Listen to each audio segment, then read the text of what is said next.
আজকে যে এই মুহাম্মদ রাসূলের উপরে জুলুম অত্যাচার, নবীকে মিটিয়ে দেওয়ার চেষ্টা, আমরা যে নবীকে মহব্বত করি, আমাদের আবেগ যে প্রেম ভালোবাসা, এই প্রেম ভালোবাসার উপরে আঘাত দেওয়া, এটা আজকে নতুন কিছু নয়। কেন মনে রেখে দেবেন, আজকে তো মুহাম্মদ রাসূলের মাননেওয়ালা কোটি কোটি রয়েছে, কিন্তু আজ থেকে 1400 বছর আগে পিছিয়ে যাও, কলেমা বা মুহাম্মদ রাসূলকে প্রেম করেছিল একজন, যার নাম হলো সিদ্দিক আকবর, আবু বকর সিদ্দিক।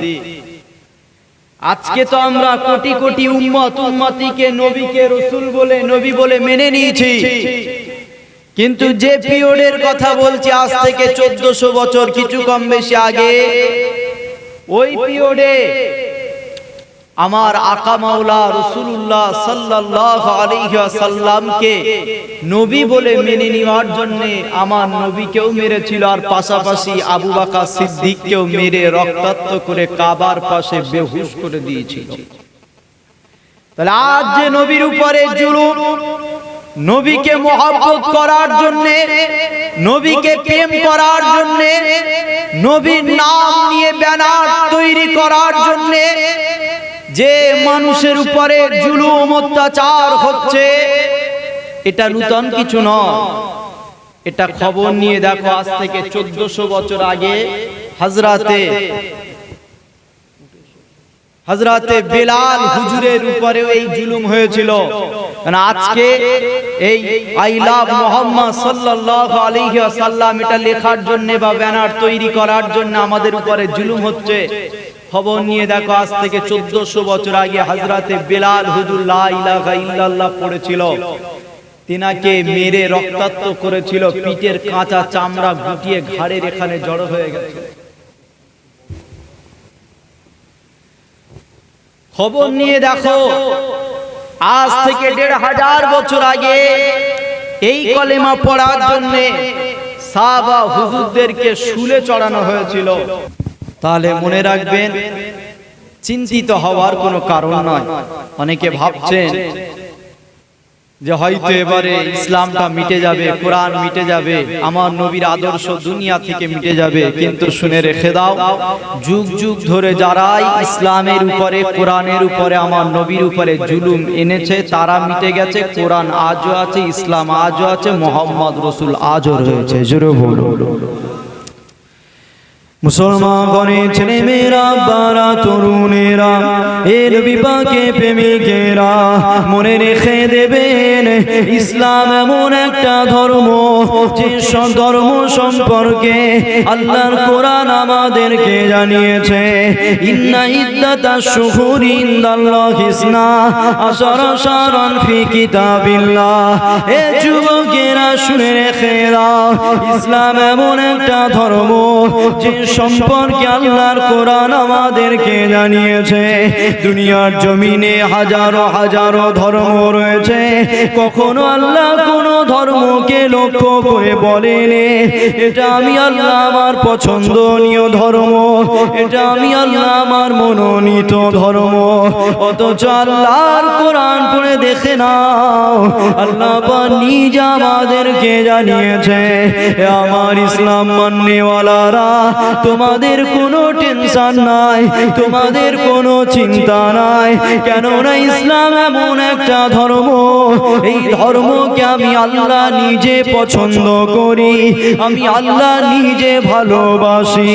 এজন্য আল্লাহ পাক আমাদেরকে খুশনসিব করেছে, আমাদেরকে নসিবওয়ালা করেছে। এজন্য আমরা ইসলামকে পেয়ে গেছি, এজন্য আমরা মুসলমান হয়ে গেছি। এ যুবক শুনে রেখে দাও, যুগ যুগ ধরে ইসলামের উপরে জুলুম অত্যাচার হয়েছিল, আর আজও ইসলামের উপরে জুলুম অত্যাচার করতে লেগেছে। কিন্তু ইতিপূর্বের ইতিহাস পড়ে দেখে নাও, ফেরাউন ইসলামের বিরুদ্ধে লেগেছিল, ফেরাউন মিটে গেছে। নমরুদ ইসলামের বিরুদ্ধে লেগেছিল, নমরুদ মিটে গেছে। আবু জেহেল, উতবা, সাইবা, এরা ইসলামের বিরুদ্ধে লেগেছে। লেগেছিল এরা নিজেরা মিটে গেছে, কিন্তু আল্লাহর কোরআন আমাদেরকে জানিয়েছে যারা ইসলামের বিরুদ্ধে লেগেছিল আল্লাহ তাদের নাম নিশানা মিটিয়েছে।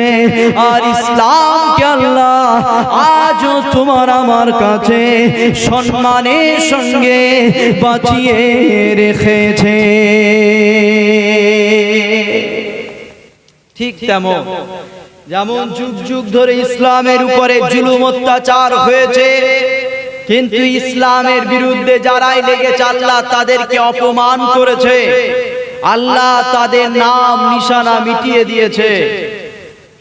মুহাম্মদ রাসূলের বিরুদ্ধে যারা লেগেছিল ঠিক একই পদ্ধতিতে আল্লাহ তাদেরকে অপমান করে দুনিয়া থেকে মিটিয়েছে। আবার কোরআনের বিরুদ্ধে যারা লেগেছিল তাদেরকেও একইভাবে এই দুনিয়ার জমিন থেকে মিটিয়েছে। তাই চিন্তা করার কিছু না, মনে রেখে দিও যারাই আমার নবীর বিরুদ্ধে বলবে, যারাই ইসলামকে মিটাতে চাইবে, যারাই কোরআনকে মিটাতে চাইবে, খোদার কসম তাদের দ্বারাই আল্লাহ ইসলামের কামিয়াবি দেবে। জোরে বলো। কেন আল্লাহ নবী 1 তারিখে দাঁড়িয়ে আছে কাবার পাশে, আর আবু জেহেল এসে আমার নবীর গালেতে একটা চড় মেরে দিয়েছে। আমার নবীর প্রচার তখন অত হয়নি আজকের যেমন প্রচার। আবু জেহেল এসে আমার নবীর গালেতে একটা চড় মেরেছে। হয়তো দুনিয়ার মানুষের কাছে এই চড় মারাটা খারাপ, আমাদের অন্তরে ব্যথা দিয়েছে, কিন্তু এই আবু জেহেলের চড় মারাটাই আমার নবীর প্রচার প্রসার, ইসলামের প্রচারকে আরো বাড়িয়ে দিয়েছে। জোরে বলো। তাই মনে রাখবেন, টেনশন করার কোনো জায়গা নাই, চিন্তিত হওয়ার কোনো জায়গা নাই। এই সমস্ত জালিমেরা যত ইসলামের বিরুদ্ধে লাগবে, এরা যত আমার নবীর নামকে মিটাবার চেষ্টা করবে, এরা যত কোরআনকে পুড়াবার চেষ্টা করবে, তত ইসলাম, কোরআন ও মুহাম্মদ রাসূলের প্রচার প্রসার আরো দুনিয়ায় বেড়ে যাবে। জোরে বলো। এজন্যই তো খবর নিয়ে দেখো অনেকে কোরআনের ভুল ধরতে চাইছে, কোরআনকে নিয়ে রিসার্চ করছে, কোরআনের ভুল বার করবে বলে। অনেকে কোরআনের ভুল বার করার জন্য, রিসার্চ করার জন্য কোরআনকে খুলে খুলে পড়ছে, রিসার্চ করছে, কোরআন নিয়ে চর্চা করছে। আর যারা কোরআন নিয়ে চর্চা করছিল তারা হিন্দু ছিল, অন্য ধর্মের মানুষ ছিল, কিন্তু যখনই কোরআন নিয়ে চর্চা করা শুরু করেছে তারা দেখছে একটাই ভুল রয়েছে, যেটা কোরআনে নয় আমাদের মধ্যে। তাই ইতিহাস বলছে যারাই কোরআনকে নিয়ে রিসার্চ করেছে তারাই কলেমা পড়ে মুসলমান হয়েছে। জোরে বলো। এজন্য যত এরা আমার নবীর নাম নিয়ে ঘেটবে, যত এরা আমার নবীর নামকে দমাতে চাইবে, যত এরা আমার নবীর নাম, ইসলাম ও কোরআনকে মিটিয়ে দেওয়ার চেষ্টা করবে, খোদার কসম এদের এই পিছনে লাগাতেই অন্য ধর্মের মানুষ কলেমা পড়ে ইসলামকে গ্রহণ করে আমার নবীকে নবী বলে মেনে নেবে। জোরে বলো। মুসলমান ঘরে ছেলে মেয়েরা, বারা তরুণেরা, এ নবী পাকের প্রেমিকেরা, মনে রেখে দিও আজকে এক শ্রেণীর আলেম ওলামা তারা প্লান করে আমাদের থেকে মুহাম্মদ রাসূলকে সরাবার চেষ্টা করতে লেগেছে। হয়তো আমরা তাদেরকে নিজের মনে করি, কেননা তাদের মাথায় টুপি রয়েছে, তাদের মুখে দাড়ি রয়েছে, তারা অন্য আলেম ওলামাদের মতো তারা পরনাই জুব্বা পরে। অথচ মনে রেখে দিও তাদের দ্বারা ইসলামের ক্ষতি হতে লেগেছে, কেননা তারা বলতে লেগেছে এই ঈদে মিলাদুন নবী, নবী পাকের আগমন দিবস, এটাকে পালন করা যাবে না। অনেকে বলে নবী শিশুবেলার কথা, নবী পাকের আসার আগমন দিবস, এগুলো করা হারাম। অথচ নবী চাচা হযরত আব্বাস হুজুর আমার বলতে লেগেছে, এ নবী সাহাবারা শুনে রেখে দাও, তোমরা এমন একটা নবীকে নবী বলে মেনে নিয়েছো। আমি চার নবী চাচা হযরত আব্বাস নিজে চোখে দেখেছিলাম। এক তারিখে তোমাদের নবী তখন অনেক ছোট, দোলনাতে শুয়ে আছে। এ যুবকেরা শুনে রেখে দাও, নবী পাকের চাচা নিজে বলতে লেগেছে, আমি যার হাতে আমার জান রয়েছে ওই আল্লাহর কসম করে বলছি, শুনে রেখে দাও, তোমাদের নবী এক তারিখে দোলনাতে শুয়ে আছে। আর এদিকে পূর্ণিমার চাঁদ উঠেছে। দুনিয়ার জমিনে যত বাচ্চা এসে যারা আসবে সবাই দুনিয়ার খেলনা নিয়ে খেলা করে, আর তোমাদের নবী দুনিয়ায় এসে ওই দোলনায় শুয়ে শুয়ে আসমানে চাঁদের দিকে ইশারা করে। হুজুর আমার চাঁদের দিকে ইশারা করে কচি কচি আঙুল দিয়ে যখনই ডান দিকেতে নিয়ে যায়, আসমানের চাঁদ ডান দিকেতে চলে যায়। আবারও দোলনাতে শুয়ে শুয়ে ওই কচি কচি আঙুল দিয়ে যখনই বাঁ দিকেতে নিয়ে যায়, তোমাদের নবীর আঙুলের ওসিলায় চাঁদ নিজেকে গোলামীর পরিচয় দিয়ে বাঁ দিকেতে চলে যায়। অনেকে বলে যে নবী দিবস করা বেদাত, নবী দিবস করা হারাম, নবী দিবস করা নাজায়েজ, ফতোয়া দিয়ে দিয়েছে অনেক আলেম ওলামা। মনে রাখবেন, আল্লাহ রসুল বলে গেছেন, কিতাবুল ফিতন বলে একটা কিতাব আছে, ওই কিতাবে হুজুর আমার ভবিষ্যৎবাণী করে গেছেন, দুনিয়ার জমিনে যেভাবে পানি বর্ষণ হয় ওইভাবে ফিতনা বর্ষণ হবে। এমন একটা পিরিয়ড আসবে দুনিয়ার জমিনে যেভাবে পানি বর্ষণ হয় ওইভাবে ফিতনা বর্ষণ হবে, এটা হুজুর পাক বলে গেছেন। তাই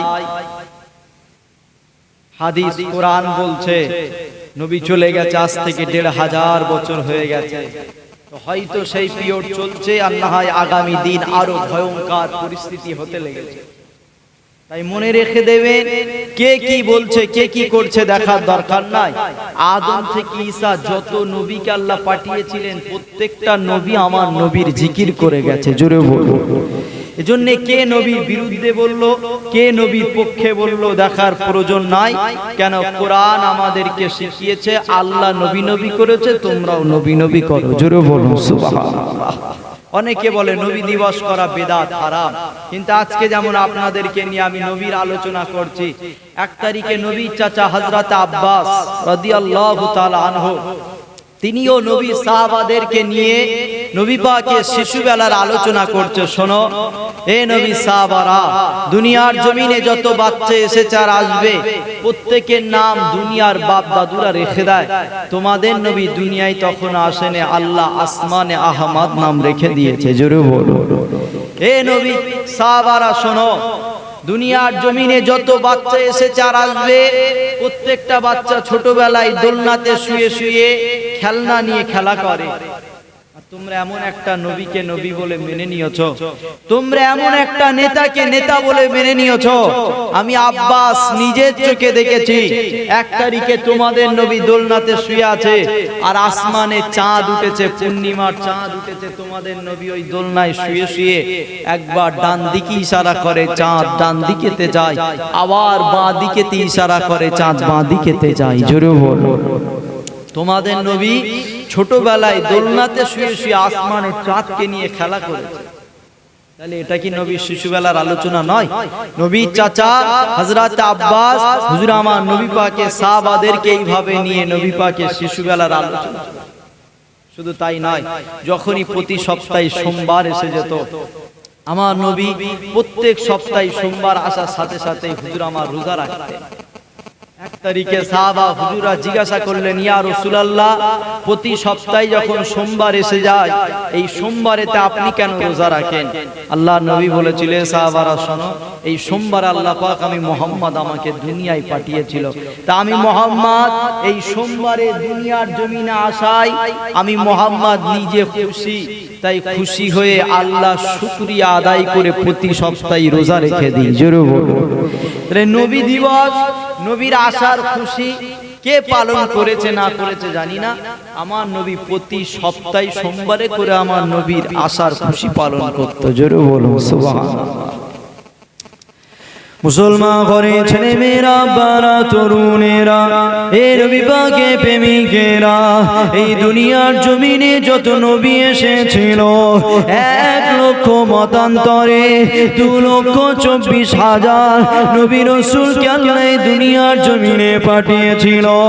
এই 1,00,000 মতান্তরে 2,24,000 নবী রাসূলের মধ্যে আল্লাহ আমার নবীকে শ্রেষ্ঠত্ব দিয়েছিল। কেননা সমস্ত নবীদের জীবন আদর্শকে পড়ে দেখে না, নবীদের বায়োডাটাকে চেক করে দেখে না, কখনো কোন নবীর দ্বারা আল্লাহ আসমানের চাঁদকে দুটুকরো করেনি। অথচ আমার নবীর জিন্দেগি পড়ে দেখে না, আমার নবী দুনিয়ার জমিনে দাঁড়িয়ে ওই আসমানের চাঁদের দিকে ইশারা করেছে, চাঁদ দুটুকরো হয়ে গেছে। ইতিপূর্বে যারা চাঁদে গিয়েছিল আর ওই চাঁদ থেকে দুনিয়ার জমিনে ফেরার পরে তারা দুনিয়ার জমিনে এসে বলতে লেগেছে, ওই যে আসমানে বিশাল চাঁদ রয়েছে, ওই চাঁদের মাঝখানে একটা দাগ রয়েছে, ওই চাঁদের মাঝখানে একটা ফাটা রয়েছে। তারা অবাক হয়ে গেলেন, এত সুন্দর চাঁদের মাঝখানে এই দাগটা কোথা থেকে এসেছে। তারা চিন্তিত হয়ে গেছে, এত সুন্দর চাঁদের মাঝখানে এই ফাটাটা কোথা থেকে এসেছে। তারা দুনিয়ার জমিনে আসার পরে রিসার্চ করতে লেগেছে, ওই চাঁদের মাঝখানে দাগটা কোথা থেকে এসেছে। তারা রিসার্চ করতে করতে পেয়ে গেছে এই দাগটা অন্য কোনো কারণ নয়, আজ থেকে 1,500 বছর আগে দুনিয়ার জমিনে একজন মহামানবের আবির্ভাব হয়েছিল। ওই মহামানবের ইশারায় ওই আসমানের বিশাল চাঁদকে আল্লাহ দুটুকরো করেছিল। প্রত্যেকটা নবীর বায়োডাটা চেক করেন, কখনো কোন নবীর দ্বারা আল্লাহ আসমানের চাঁদকে দুটুকরো করেন। কিন্তু হুজুর আমার ওই আসমানের চাঁদের দিকে ইশারা করতে দেরি, চাঁদ নিজের বুকটাকে চিরে দিতে দেরি করে না। জোরে বলুন সুবহানাল্লাহ। তাই ইতিপূর্বে যারা চাঁদে গেছে তারাও সাক্ষ্য দিচ্ছে যে ওই যে বিশাল আসমানের চাঁদ, এই এত সুন্দর চাঁদের মাঝখানে একটা দাগ রয়েছে।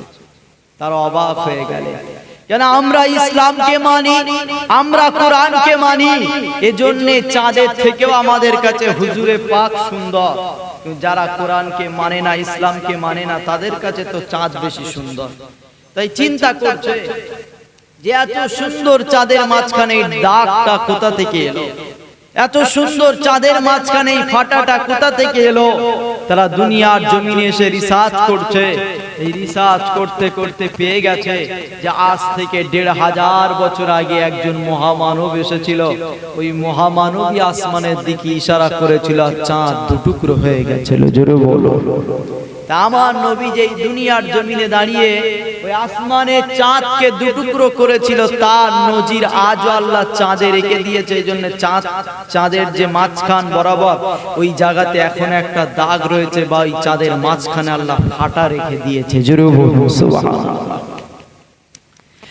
মুসলমান ঘরে ছেলে মেয়েরা, বারা তরুণেরা, এ নবী পাকে প্রেমিকেরা, আল্লাহ পায় 1,00,000 মতান্তরে 2,24,000 নবী রাসূল এই দুনিয়ার জমিনে পাঠিয়েছিল। আর যত নবীরা এসেছিল আল্লাহ পাক সমস্ত নবীদের নবী, সমস্ত নবীদের নেতা আল্লাহ আমার নবীকে করেছিল। এজন্য আমার নবী 1 তারিখে মক্কার জমিনে শুয়ে আছে, আল্লাহ পাক জিবরাইলকে পাঠিয়ে পাঠিয়ে দিলে এ জিবরাইল দুনিয়ার জমিনে চলে যা, আমার হাবিব মক্কার জমিনে শুয়ে আছে, আমার হাবিবকে গিয়ে জানিয়ে দে আমি আল্লাহ আমার হাবিবকে দিদারের জন্য দাওয়াত দিলাম। হযরতে জিবরাইল চলে এলেন আমার নবী পাককে নিয়ে, প্রথমে আল আকসা মসজিদে চলে গেলেন। আল্লাহ নবী ওই জায়গায় গিয়ে দেখলেন 1,00,000 মতান্তরে 2,24,000 নবী রাসূল ওই জায়গাতে দাঁড়িয়ে আছে। এবারে কে নামাজের ইমামতি করবে? কেননা ওখানে শাফিউল্লাহ দাঁড়িয়ে আছে, ওখানে কারিমুল্লাহ দাঁড়িয়ে আছে, ওখানে খলিলুল্লাহ দাঁড়িয়ে আছে, ওখানে রুহুলুল্লাহ দাঁড়িয়ে আছে। তাহলে কে ইমামতি করবে? সবাইকে তো আল্লাহ সম্মানিত করেছে। সমস্ত নবীরা নিজের কথা চিন্তা করে। আল্লাহ আমি আদম শাফিউল্লাহকে সর্বপ্রথমে নবী করে দুনিয়ার জমিনে পাঠিয়েছে। আমি ঈসা রুহুলুল্লাহকে আল্লাহ পাক বিনা বাপে কুদরতি ভাবে এই দুনিয়ার জমিনে পাঠিয়েছে। হযরতে মুসা নবী চিন্তা করে আল্লাহ পাক আমাকে তুর পাহাড়ে ডেকে নিয়ে আমার সাথে কথা বলে, অতএব আজকের দিনে আমি মুসাই জামাতের ইমাম হব। সমস্ত নবীরা নিজের কথা চিন্তা করে, আর আমার নবীকে আল্লাহ এত সম্মান এত ইজ্জত দিয়েছে। দুনিয়ার জমিনে এমন কোন সম্মান নাই, দুনিয়ার জমিনে এমন কোন ইজ্জত নাই যেটা আল্লাহ আমার নবীকে দেয়নি।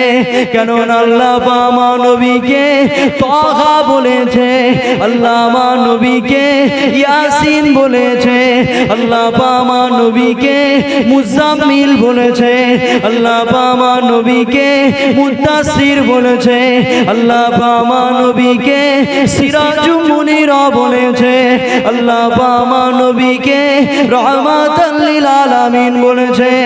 এ যুবকেরা শুনে রেখে দাও, এত সম্মান এত ইজ্জত দেওয়ার পরে আমার নবী তাকদীরের উপরে বিশ্বাস রেখেছে, আমার নবী নসিবের উপরে বিশ্বাস রেখেছে। আল্লাহ এত রাজি এত খুশি হয়ে গেছে, আল্লাহ জিবরাইলকে পাঠিয়ে দিলেন, এ জিবরাইল দুনিয়ার জমিনে চলে যা, ওখানে খলিলুল্লাহ দাঁড়িয়ে আছে, ওখানে কালিমুল্লাহ দাঁড়িয়ে আছে, ওখানে রুহুলুল্লাহ দাঁড়িয়ে আছে। জিবরাইল দুনিয়ায় চলে যা, ওখানে গিয়ে হাবিবুল্লাহর হাতটাকে ধরে নিয়ে ইমামের জায়গায় দাঁড় করিয়ে দে।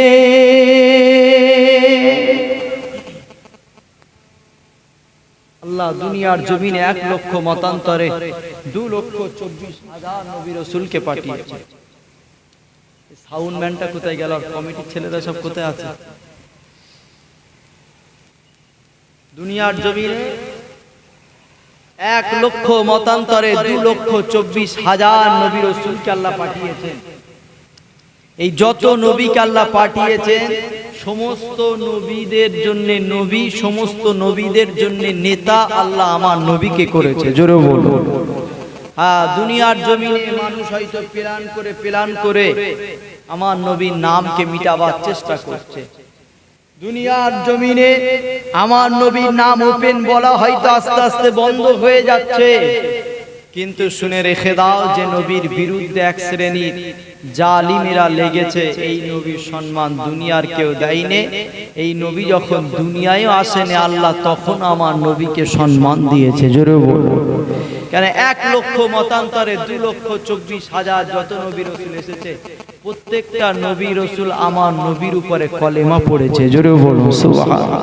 কেন সমস্ত নবীদের উম্মতি আমরা যেমন কলেমা পড়ি লা ইলাহা ইল্লাল্লাহ বলেন মুহাম্মাদুর রাসূলুল্লাহ সাল্লাল্লাহু আলাইহি ওয়াসাল্লাম, প্রত্যেকটা নবীর উম্মতি এই রকম কলেমা পড়েছে। লা ইলাহা ইল্লাল্লাহ মুসা কালিমুল্লাহ, লা ইলাহা ইল্লাল্লাহ ঈসা রুহুলুল্লাহ, লা ইলাহা ইল্লাল্লাহ ইব্রাহিম খলিলুল্লাহ। প্রত্যেকটা নবীর উম্মতিরা কলেমা পড়েছে। এক তারিখে আল্লাহ সমস্ত নবীদেরকে জড়ো করলেন, এ নবীরা তোমরাও কলেমা পড়ো, কি লা ইলাহা ইল্লাল্লাহ মুহাম্মাদুর রাসূলুল্লাহ। জোরে বলো। আচ্ছা, আমার নবী সবার প্রথমে এসেছে না সবার শেষে? জোরে বলে। সবার শেষে দুনিয়ার জমিনে তাশরীফ এনেছে সবার শেষে। নবী আমার এই দুনিয়ার জমিনে সবার শেষে এসেছে, অথচ আদম শাফিউল্লাহ থেকে শুরু করে ঈসা রুহুল্লাহ পর্যন্ত 1 লক্ষ মতান্তরে 2,24,000 নবী রাসূল আমার নবীর আগে এসেছে। তখন আমার নবী দুনিয়ার জমিনে তাশরীফ আনেনে।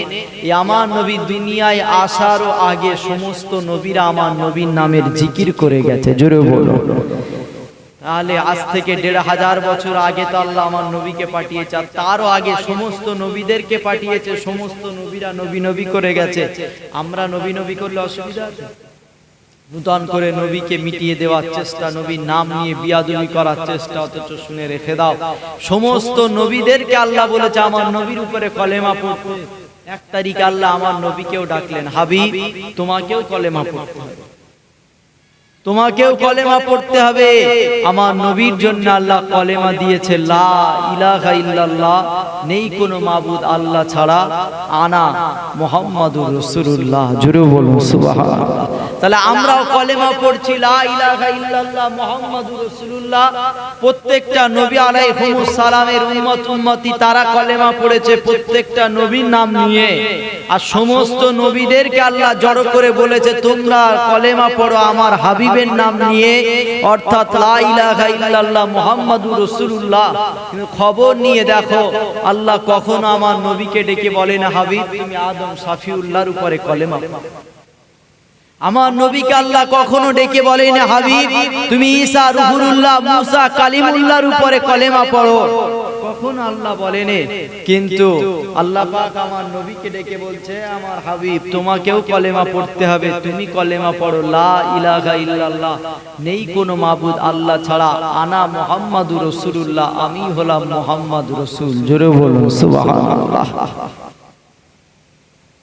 তাহলে আজকে যে প্ল্যান করছে নবীকে মিটিয়ে দেবে, নবীকে নিয়ে চক্রান্ত, হয়তো তারা দিতে পারত যদি আমার নবীর সম্মান দুনিয়ার কেউ দিয়ে থাকতো।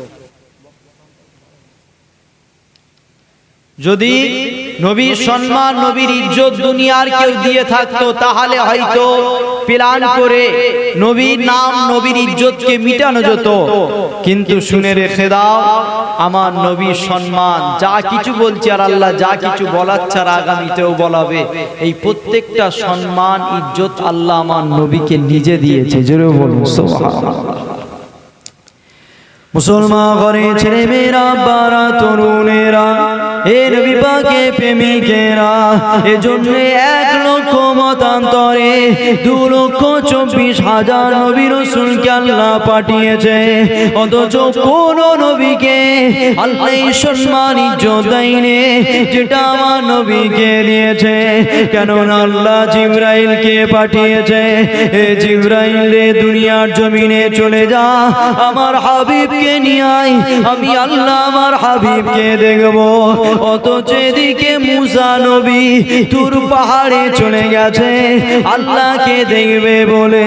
হযরতে মুসা আলাইহিস সালাম আমার পায়ে জুতো খুলে ফেলেছে আল্লাহকে দেখবে বলে।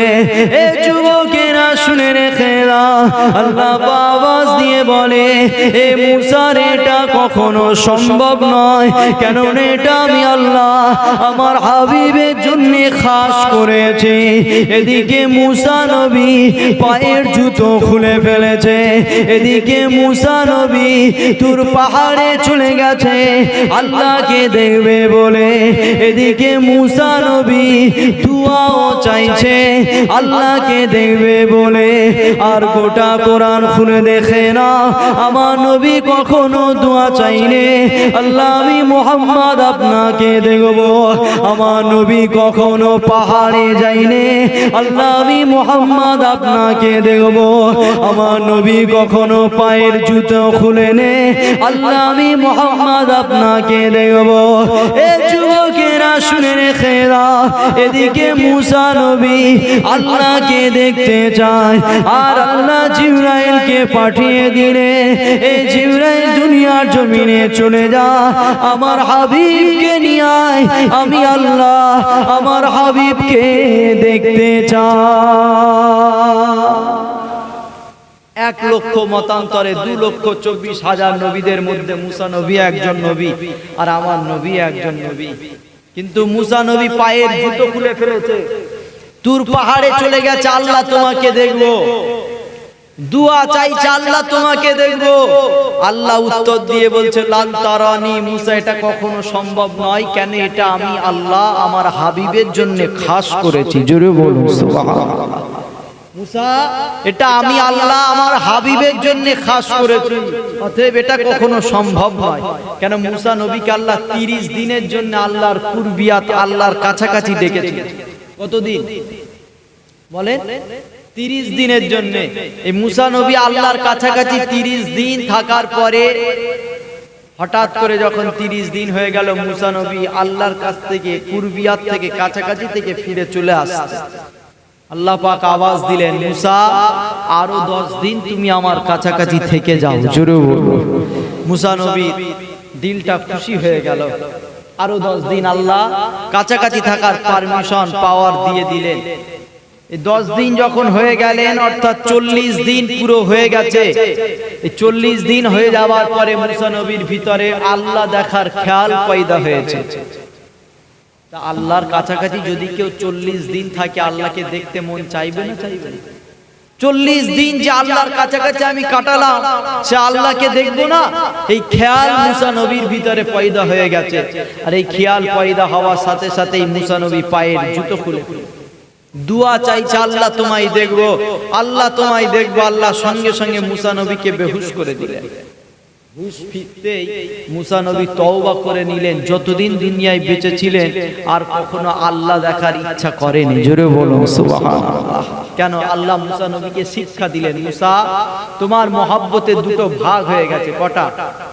দুটো মুসা মহব্বত করো একটা যে দিলে শয়তান থাকে ওই দিলে কখনো আল্লাহ থাকতে পারে না যে দিলে আল্লাহ থাকে ওই দিলে কখনো শয়তান ঢুকতে পারে না তাই মহব্বত একটা করো দুটো নয় মুসা তোমার মহব্বতে দুটো ভাগ হয়ে গেছে কি তুমি আমি আল্লাহ আমাকেও পেতে চাও আমার দিদার কেউ পেতে চাও দুটো ভাগ হয়ে গেছে আমি আল্লাহ আমার কাছাকাছি থাকতে চাও আবার তুমি আমার দিদার পেতে চাও এই মহব্বতে দুটো ভাগ হয়ে গেছে মুসা এই মহব্বত করতে হবে দিদার দিলেও আমি আল্লাহ দিদার না দিলেও আমি আল্লাহ জোরে বলো ধরেন না আপনারা যারা এখানে বসে আছেন আপনারা কখনো আল্লাহকে দেখেছেন দেখেছেন আল্লাহকে দেখেননি তাহলে আল্লাহকে যদি আল্লাহ দেখবে এই মহব্বত এসে যায় আর আল্লাহ দেখা না দেয় তখন স্বাভাবিক ঈমান আস্তে আস্তে কমজোর হবে কেন হয়তো আপনি ভাববেন যে আমার আল্লাহকে আমি এত মহব্বত করি কিন্তু আল্লাহ আমাকে দিদার দেয় না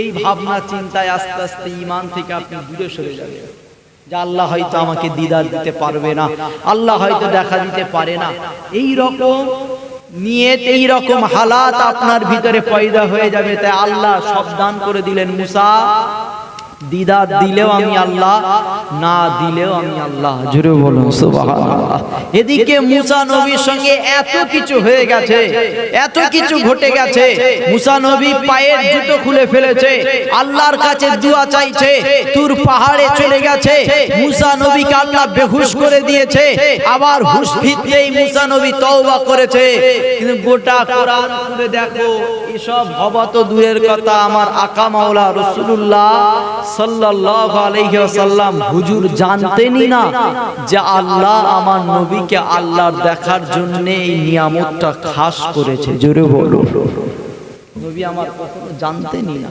যে আল্লাহ আমাকে দেখা দেবে দিদার দেবে নবী আমার 1 তারিখে মক্কার জমিনে শুয়ে আছে জিবরাইল ওদিকে দেখ মুসা আমাকে দেখার জন্য ব্যস্ত হে জিবরাইল দুনিয়ায় চলে যা মুসা আমাকে দেখতে চায় আমি আল্লাহ আমার হাবিবকে দেখতে চাই জোরে বলো মুসা জিবরাইল আমার হাবিবকে নিয়ে আয় এখন প্রশ্ন আমার নবী দুনিয়ায় আছে আল্লাহ আরশে আজিমে আছে সেখান থেকে আমার নবীকে আল্লাহ দেখতে পায় না জোরে বলেন ভাই, আল্লাহ তাহলে রহস্য কি?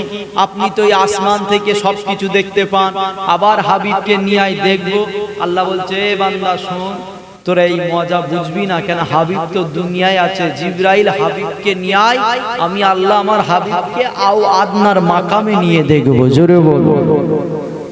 এদিকে জিবরাইল আলাইহিস সালাম দুনিয়ার জমিনে চলে এলেন, এসে দেখছে আমার নবী ঘুমিয়ে আছে। জিবরাইল এসে চুপ করে পায়ের কাছে দাঁড়িয়ে আছে। কেন? জিবরাইলের ক্ষমতা আছে, নবী ঘুমিয়ে আছে ঘুমটা ভাঙাবে? জিবরাইলের ক্ষমতা আছে? কেন আপনারা বলেন যে হযরতে জিবরাইলের সম্মান বেশি না নবীর জামাই হযরতে আলী হুজুরের সম্মান বেশি? কার সম্মান? হযরতে আলী হুজুরের সম্মান আল্লাহ আলা করেছে বেশি। তাহলে আলী হুজুর নবী কোলে মাথা দিয়ে শুয়ে আছে বলে আসরের নামাজকে কাজা করে দিয়েছে, নবীর ঘুমকে ভাঙায়নি। জোরে বলো। আলী হুজুরের সম্মান বেশি হওয়ার পরেও যে আলী হুজুরের কোলে নবী মাথা দিয়ে শুয়ে আছে বলে আলী হুজুর নামাজকে কাজা করে দিয়েছে, নবীর ঘুমকে ভাঙায়নি।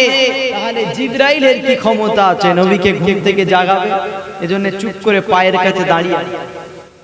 কিছুক্ষণ হয়ে যাওয়ার পরে আল্লাহ উপর থেকে আওয়াজ দিয়ে বলতে, জিবরাইল মাথাটাকে হ্যাট কর, কায়নাতের বাদশার সামনে দাঁড়িয়ে আছিস। জোরে বলো সুবহানাল্লাহ। জিবরাইল মাথাটাকে হ্যাট করে নবী পাকের পায়ের কাছে চুপ করে দাঁড়িয়ে। বেশ কিছুক্ষণ হয়ে যাওয়ার পরে আবার আল্লাহ উপর থেকে আওয়াজ দিয়ে বলতে, জিবরাইল হাতটাকে এইভাবে বাঁধ। আমরা এইভাবে হাত বেঁধে কি করি? তো এইভাবে হাত বেঁধে যে নামাজ পড়ি, তাহলে কার সামনে দাঁড়াই? আল্লাহর সামনে। এই আল্লাহর সামনে দাঁড়ানোর মতো আদব আর কিছু আছে? আর কিছু নাই। তা আল্লাহ বলছে, ওই রকম আদবের সঙ্গে আমার হাবিবের সামনে দাঁড়া, যেমন আদবেই তামাম কায়নাতের বান্দা বান্দি আমি আল্লাহ আমার সামনে দাঁড়াই। জোরে বলো।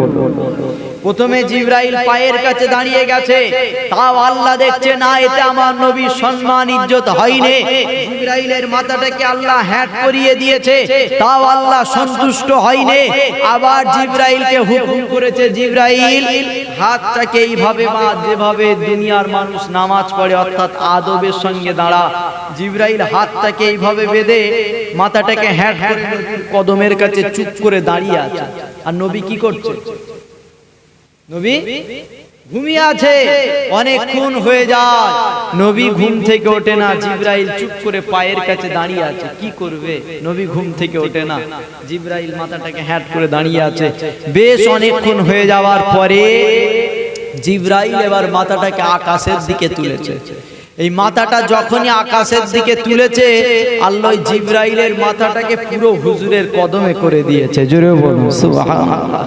জিবরাইলকে আল্লাহ প্রথমে বলেছে পায়ের কাছে দাঁড়া, তারপরে মাথা হ্যাট কর, তারপরে নামাজের হালাতে হাতটা বাঁধ। এইভাবে অনেকক্ষণ দাঁড়িয়ে থাকার পরে সর্বশেষ মাথাটাকে তুলেছে। আল্লাহ আপনার হাবিব তো ঘুম থেকে ওঠে না, কি করব? ঘুম থেকে ওঠে না, কি করব? এই মাথাটাকে উপরের দিকে তুলেছে আল্লাহ। জিবরাইলের মাথাটা হুজুরের কদমে করে দিয়েছে। জিবরাইল আমার হাবিবের পায়েতে একটা চুমা, একটা বুসা দিয়ে দে। জোরে বলো। এবারে জিবরাইল কি করে নবীর ঘুম ভাঙাচ্ছে? আমরা তো আজকে নবীকে মরা বললে কোনো গায়ে লাগে না, নবীকে পচা বললে, নবী শাফাত করতে পারে না বললে কোনো অসুবিধা নাই, চুপ করে আছে। আমাদের বাপ মাকে তো কেউ গাল দেয়নি, নবীকে দিচ্ছে, এই জন্য চুপ করে আছে। অথচ আল্লাহ আমার নবীর আদব শিখাচ্ছে। জিবরাইল মাথাটাকে হ্যাট কর, পায়ের কাছে দাঁড়া, হাতটাকে নামাজের হালাতে বাঁধ। তাও আল্লাহ সন্তুষ্ট হয় না। আল্লাহ বলছে, জিবরাইল হাবিবের পায়েতে একটা চুমা দে, একটা বুসা দে। হুজুরের পায়েতে জিবরাইল চুমা দিয়েছে, হুজুর ঠান্ডা অনুভব করেছে, হুজুরের ঘুমটা ভেঙে গেছে। জিবরাইল সালাম দিয়েছে, আসসালামু আলাইকা ইয়া রাসূলুল্লাহ, আল্লাহ আপনাকে দিদারের জন্য ডেকেছে। জোরে বলুন সুবহানাল্লাহ। আমার আলোচনা আজকে এদিকে নয়, কেন এই মিরাজের ঘটনা এদিকে আজকে আমার আলোচনা নয়। কিছু একটা বুঝাতে চাইছি। কেন অনেক আলেম উলামা বেরিয়েছে, তারা বলে নবীকে নাকি সালাম দেওয়া যাবে না। আছে না নাই? আপনাদের অসুবিধা নেই তো নবীকে সালাম দিলে? হ্যাঁ, অনেকে বলেও দিয়েছে যে নবীকে সালাম দেওয়া প্রথমে বলছিল নাজায়েজ, বেদাত, এখন আবার ডাইরেক্ট কত হারাম। নবীকে সালাম দেওয়া যাবে না। আচ্ছা, যেসব মাওলানা মুফতি দাবিদার এই রকম স্টেজে বসে বসে বলে নবীকে সালাম দেওয়া যাবে না, তারা নামাজ পড়ে না পড়ে না? নামাজ পড়ে। তারা এই রকম স্টেজে বসে বসে বলে নবীকে সালাম দেওয়া যাবে না, অথচ তারা নামাজ পড়ে। আল্লাহ বলছে, এ দুনিয়ার মানুষ, এ আলেম উলামা, তোরা নিজেকে অনেক চালাক মনে করিস, পরিকল্পনাকারী মনে করিস, কিন্তু তোদের থেকে আমি আল্লাহ উত্তম পরিকল্পনাকারী। জোরে বলো। এজন্য তোরা হয়তো বাইরে চালাকি করে নবীকে সালাম না দিয়ে দূরে থাকবি, কিন্তু নামাজে এমন জায়গায় হাবিবের সালামকে ঢুকিয়ে দিয়েছি, হাবিবকে সালাম না দিয়ে কখনো নামাজ শেষ করতে পারবি না। জোরে বলো।